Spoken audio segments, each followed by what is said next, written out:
Okay. Now it's on. Continue. Sorry, outside world. So if an NP problem an instance to it is a yes instance, then there's a solution that can be tested in polytime. So we talked about this airplane problem where an instance tells you what you want about the airplane, and a solution is how to build it. And given the instance and the solution, it's easy to test whether that's a valid solution.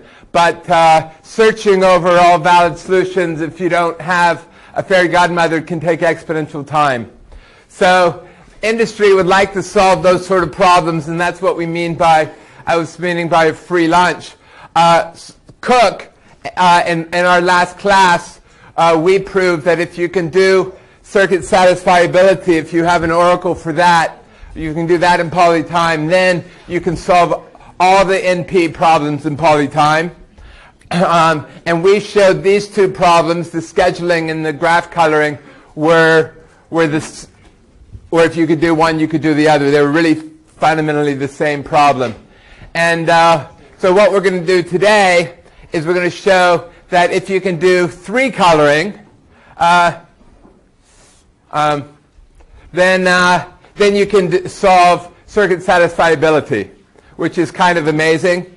And then after that, we'll review all the definitions that you need to know for the exam for this topic.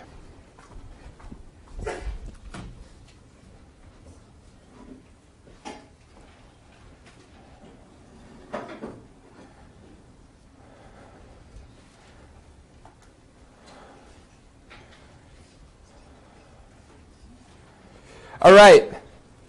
So this problem, you remember, you're given a graph and you're given three colors, red, green, and I'm afraid the third color is sometimes blue and sometimes brown, that's the reality.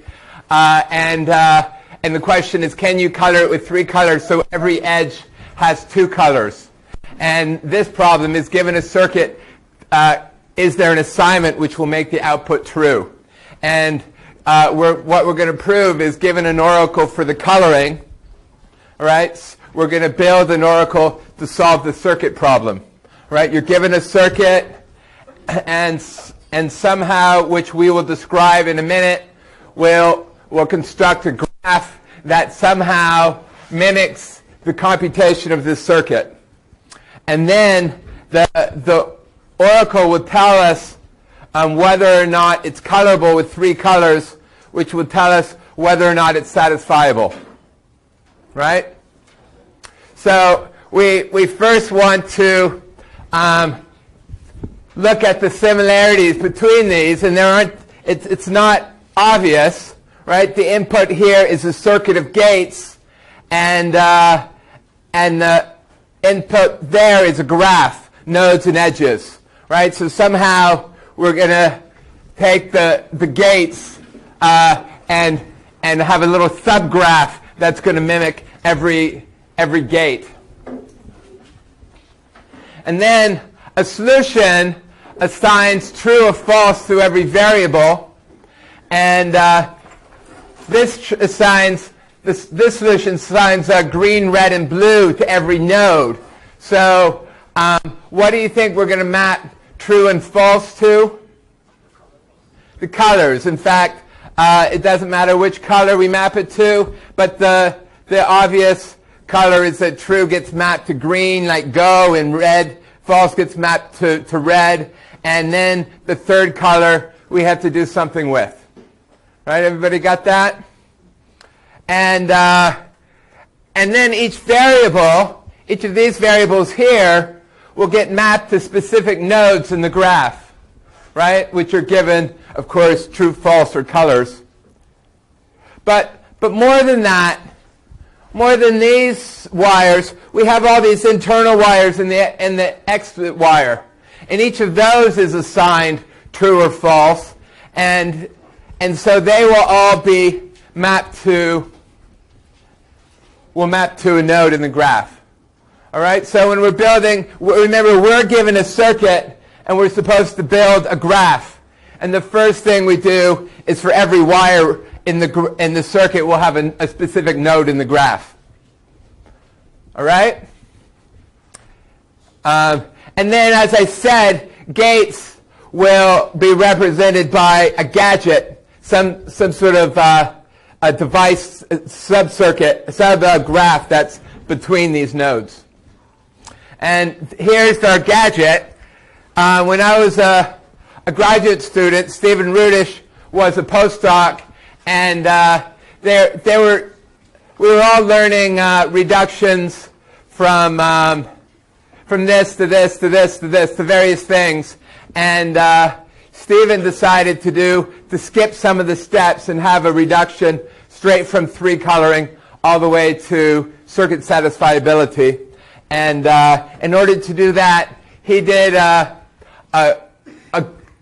I was going to say a Google search, but it was before the day of Google. He did a brute force search to try all possible little graphs until he had a graph that had the properties that he wanted. All right? And so this is our graph. And of course, can you color it with 2 nodes, 2 colors? Clearly you can't color it with 2 colors. Can you color it with 3 colors? How do we know we can? How can you prove that you can color it with 3 colors? A witness. You color it, right? So often I've had people color it and they color it, and then I say, "Can you prove to me you can color it?" And they don't know how to prove it. Well, how do you prove it? You say, "Hey, I colored it." That's a proof, right? So I'm claiming this is an OR gadget, and how is that?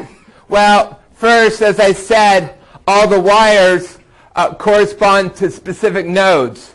So that's the X node and the Y node and the output node. All right? And we need to somehow associate true to green and red to false. But, the colors could be in any combination. And once you have a coloring, you could switch. You could switch everything was red with everything was green, right? So how do you get meaning to it? Well, what we're going to do is that whatever color is coloring this node is by definition going to be the true color. And anything coloring this node is going to be called the false color. So here in this coloring, true is associated with red, and false is associated with yellow. Right? But, of course, as I said, once you have a coloring, you could color everything that was red by green, and everything that was green by yellow, and everything that was yellow by red. Right? You can just permute the colors, in which case we might as well assume that this is colored green and this one's colored red.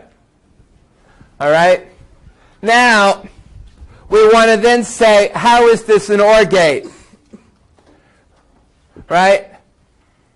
Well, everybody knows what an OR gate is. You have 2 inputs, which are true or false, and the output is always true unless both of the inputs are false. Right? And so, if I was organized and I printed this out and I brought a bunch of crayons and I made you color it, then I could say, let's look at a line of this table, and I'll say, how many of you colored? Look at what your true color is and what your false color is, right? And how many of you colored this with your true color, with your false color, and colored this with your false color? Right? And the times I've done it, about a quarter of you have done it this way. Right? So if this is the false color and then the false color, then I ask, well, if that was the case, what is this color? And anybody who's done it correctly, which isn't, of course, everybody, has colored this with the false color. Right? Does that make sense? And similarly, if you colored this false and then that true, then that's going to be true. And if you colored this true and that false, then that has to be true. And if you colored this true and true, then that has to be true. Everybody with us here? So there's 4 proofs of that, and I'm going to give you one of them, probably one of the simpler ones. If you want other proofs, you can look in the end of the slides. I have some more of these. So you can just search for OR gadget and you can find more of these proofs. All right? But you'll have to, I'll do one and then you can do the rest as homework if you want. So if this is false color and this is true color, then what color does this have to be? Yellow. Right? That has to be yellow. Right? And what about this node? This is false and this is yellow. True. That has to be true. Right? And this node here has to be red. And so this node here has to be green. Right? And if you started off with, and of course it can be colored because we can show you all those 4 colorings. Right? So it basically says this can be false, and this can be any of the 4 combinations, and whatever combination it is, this one is forced by this graph to be colored appropriately. Does that make sense? All right. So this is an easier gadget. It's the NOT gadget. We have the same palette. We're going to have one fixed palette for our entire graph, because we want one definition for true and one definition for false. And you can see if this is true or false, then this has to be the opposite. Right? So this is clearly a NOT gadget. And now, remember what our goal is. Our goal is we have a circuit and we want to know, is it satisfiable or not? And this is clearly a small example, so you could brute force it if you wanted. But we're going to take this circuit and we're going to produce a graph. And then we're going to give that graph to the oracle, who's going to tell us whether it's colorable or not. And that's going to somehow tell us whether the circuit is satisfiable or not. Right? Everybody remember? All right, so you ready for the graph? Here it comes. There it is. It looks kind of big and scary. You can see why I didn't do a bigger example. But it really makes sort of sense. There is our OR gadget, right? Corresponding to this OR, it has an X input and a Y input, and it has an output, and it has a palette. Yeah? Won't the oracle say if there's a coloring or not? Yes. Say what's the output?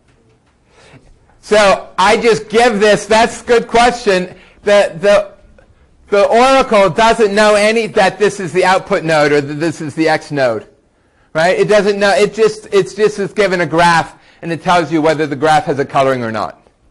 All right. So we can't rely on the oracle to know that kind of stuff. But everybody see how we have our palette, we have our X variable or Y variable or output to this OR gadget. Yeah? If you fix the output to true, maybe. Yeah, we're in fact going to have to fix the output to true. All right, so you can start thinking about how we're going to fix the output to true. And, right, so that's our OR gadget. And then our NOT gadget, see it has the same palette because I said we want one definition of true, false. And we have our input Z and our output here of the OR gadget. Of the NOT gadget. Right? And then, what's the bottom bit? The bottom bit is clearly an OR gate, an OR gadget. It's using the same palette, and it takes as input, this is the output of the OR, and this is the output of the NOT, and it has its final output. Everybody agree with that? So, let's just think about how this relates to colors, right? If we were to put in an assignment in here, right, then that corresponds to an assignment of colors of the 3 input nodes, right? And what what's forced to be here? Right? It's an OR gate, so what's forced to be there is true. Right? And what about the output of the NOT gate? Right? Is forced to be false. And then the output node is forced to be true. Right? So everybody see how this thing kind of computes the same as this thing. In some ways, it's sort of funny. This is a model of computation. It's computing as you color. Yeah? What are the first three little triangle nodes for? So this was our palette to define what's the true color and what's the false color. Oh, okay. Right? So for example, the output can't be the third color. It has to be true or false, right? And this can't be the third color. All our input variables can't be the third color, right? So they have to be true or false. And this, by definition, is the true color, and that's the false color. All right, so now, everybody get this? What don't you get? Where's this? Where's that? Well, Like you chose randomly. it's not randomly at all. Remember we said, right? So that is what the OR gadget is, right? And it has its input, has its palette, its input, and its output, right? And that all the gates have the same palette, right? And then this is the NOT gate. It takes, if this is true, then this is false. If this is false, then this is true, right? And then these were the outputs of the OR and of the NOT, right? So that's going to be, that's an OR gate, right? So it's just blown up proportionally by the size of the gadget, right? It's linear size. It's not. It's given this. It's really easy to construct this graph, right? Everybody agree with that? The triangle on the top is just to provide true, false, and yellow to the demand. Yeah. It's to define what the true color is and the false color. So then, as we said, this thing forces once you put colors on these, right? All combinations of colors here are possible, just like all possible inputs are possible, 2 to the n. But getting those coloring, it forces a color here. All right? So now, as was said, we want to force this node to be green. Right? We can't say to the oracle, hey, oracle, do you have a coloring in which this node is green? Because the oracle, that's not allowed. Right? So, how are we going to force this to be green?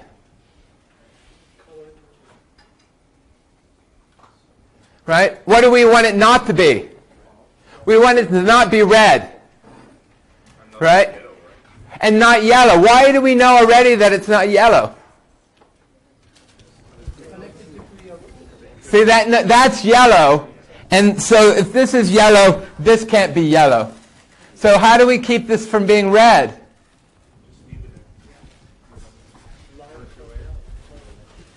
Now we put this edge in.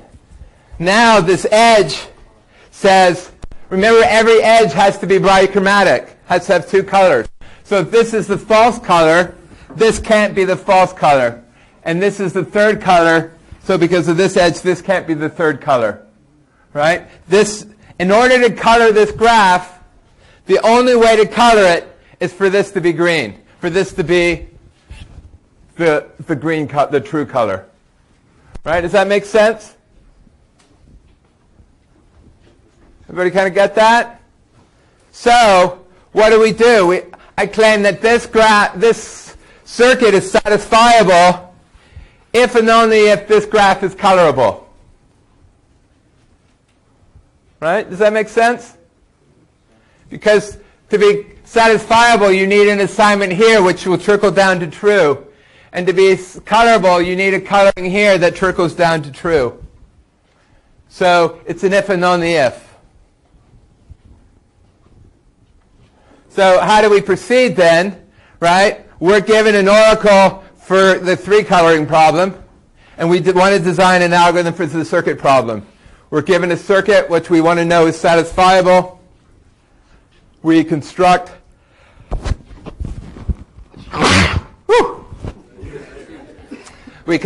this fancy graph. We ask the oracle, graph, are you colorable or not? And it tells us whether we're satisfiable or not. Yeah. Are there gates also for like AND gates and other gates, or are you making them out of ORs or not? Or? Good question. Anybody know how to make an AND gate out of ORs and NOTs? It's Not one of them. yeah, you say X and Y is the same as not X or not Y, not. That's somebody. It's what's A implies B? It gives you B implies not B. It gives you not A. Contrapositive. All right, then this one's De Morgan. It's like Pooh Bear says, you know, when I know this is my left and I know the other one's my right. All right, everybody getting this? So I hope you kind of enjoy this. It's kind of fun to see these two problems that are equivalent. It is kind of fun, right? So hopefully everybody saw the fun in that. We did this reduction. We saw that a graph is sort of a model of computation. We asked lots of questions. And then what did we do? We proved that those were equivalent. We talked about NP being free lunch. We talked about how if you could solve satisfiability, you could solve all of these NP problems. And then the last thing we did was if you could do graph coloring, you could do circuit satisfiability. I just have one quick question about the graph. Every node has to have 2 edges, right? Or No. It doesn't matter if it can have only one edge. Yeah, a graph could be anything you want it to be. Oh, okay. It's nodes with edges between them. Okay. If the node only had one edge, then it's not going to add much to the coloring, right? Because you color everything else, and then it's easy to color the last node. Yeah. All right, so